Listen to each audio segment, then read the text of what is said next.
Welcome to Daily Lent and Reflection for Saturday of the 5th week of Lent.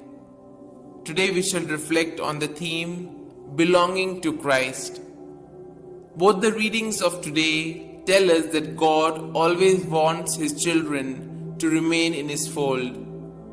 Human beings have always gone astray from God, rejecting His ways. God's plan of salvation is to unite the whole humanity in His love. God has been gracious and loving to us all. No matter what path we choose, God works continually to bring us together in one unity.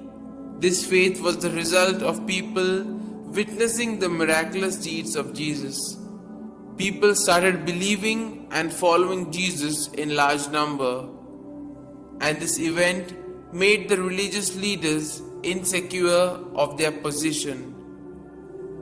As a result, they plot to kill Jesus. We too come across similar situations in our lives. We encounter two types of people. There are people who stand unwaveringly with the one who is doing the right thing, and the other are those who plot against, criticize, pull down and oppose the right and the just person. Jesus is the best teacher and guide. Although Jesus faced the evil plan of the religious leaders, He never stopped doing the work of God. Every action of Jesus was oriented towards binding the children of God in one unity.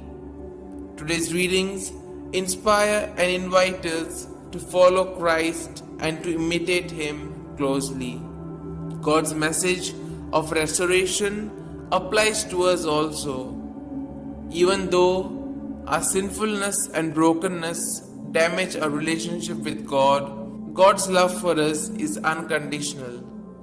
God always wants us to have a relationship with Him. But as in any relationship, we have to do our part. What concrete steps can we take to facilitate the restoration and strengthening of a relationship with God? Several thoughts come to our mind. Firstly, we should identify the areas of weakness and sinfulness in our lives and continually strive to improve in these areas. Second, we should make frequent use of the sacraments of Eucharist and reconciliation, where we receive the forgiveness for our sins and can deepen our relationship with God.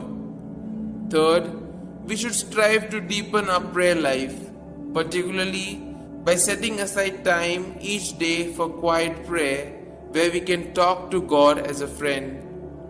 Finally, we should be other-focused, continually looking for ways to help those around us who are in need. While implementing these suggestions in our lives may be difficult, they can help us restore and strengthen our relationship with God and become the people that God has called us to be.